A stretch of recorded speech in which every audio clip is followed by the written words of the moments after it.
Bhagavate Vasudevaya. Vandeham Shri Guru Shri Juta Padakamalam. Everything is described in the Bhagavad Gita. Bhagavad Gita does not say that you live by breathing air. No. Bhagavad Gita says, Annad bhavanti bhutan. Anna means food grains. There is necessity of food grain. Annad bhavanti bhutani. Bhagavad Gita never says that you don't require to eat. You simply breathe air and practice yoga. No. But we must eat neither more nor less. That is a command. Juktahara viharas. We should not eat more nor less.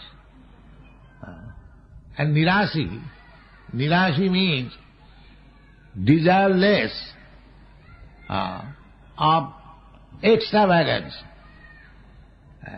Now we are desiring for sense gratification more and more. That is not wanted. If you want perfection of life, this is called tapasya. One has got the desire, but he should not desire unnecessarily. Everyone has got the right to eat, even the animals, everyone has got the right.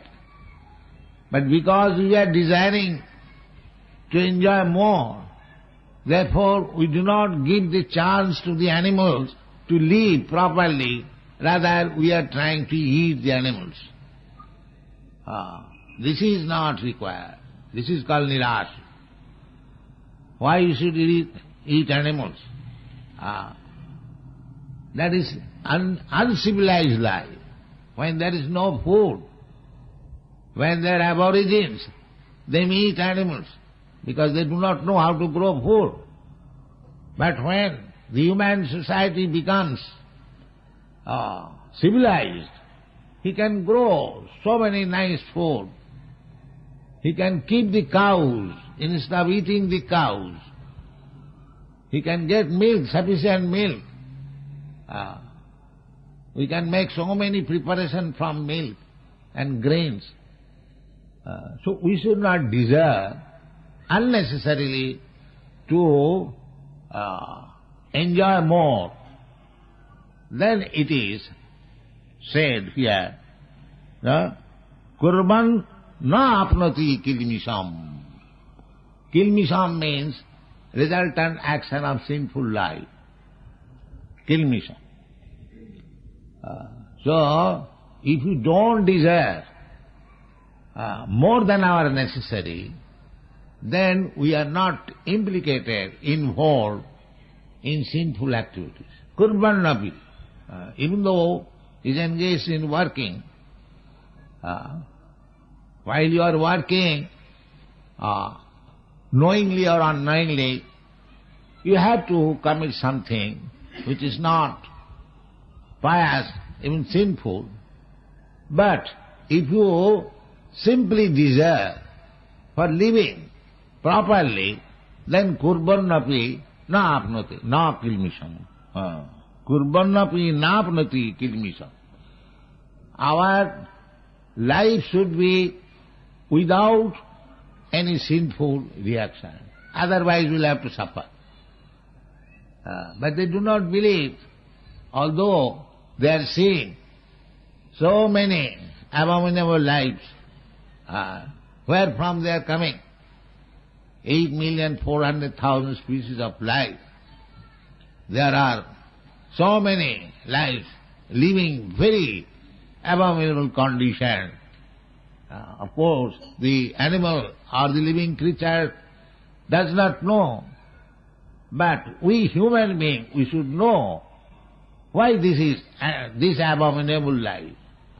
It is Maya's illusion. Even one is, just like a pig is living in a very filthy condition, eating stool. and still he's thinking, very happy, and therefore he's getting fat. When one feels happy, I am very happy, he becomes fatty.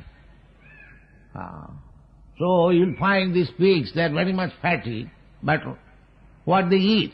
They eat a stool and live in a filthy place.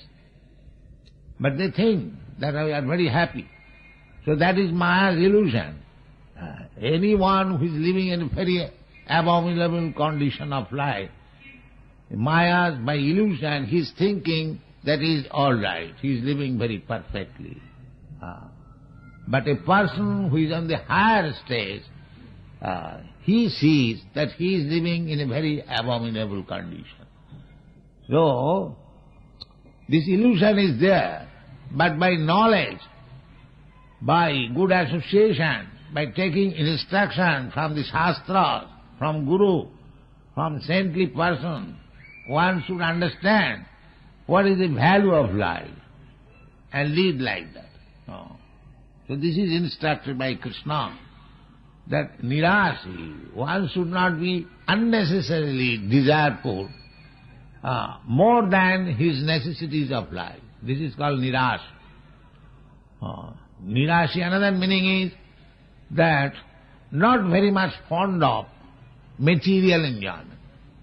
And that is possible when he is in full knowledge that I am not this body, I am spirit soul. My necessity is how to advance in spiritual knowledge. Then he can become nirasi. These are the items for tapasya, austerity, penance. People have forgotten now. They do not know what is austerities. But the human life is meant for that purpose. Tapo dibbang putrakajena suddhe satya jena brahma saukham anantam. These are the instructions of the Shastra. The human life is meant for tapasya.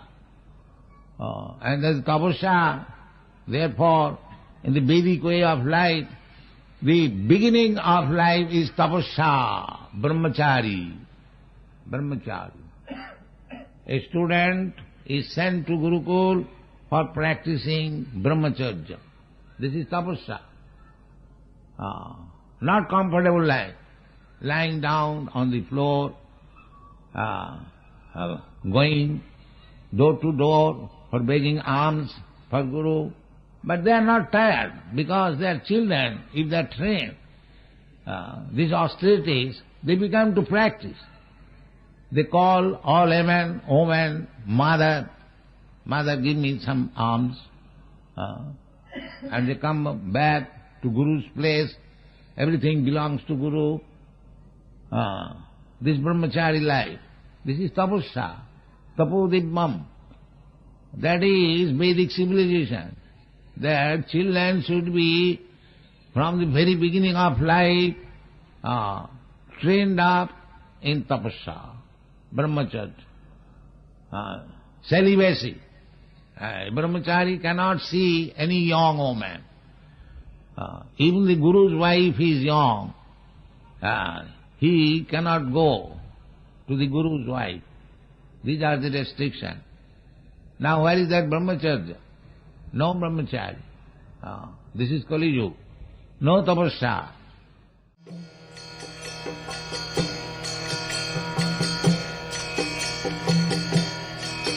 Hare Krishna, Krishna Krishna, Hare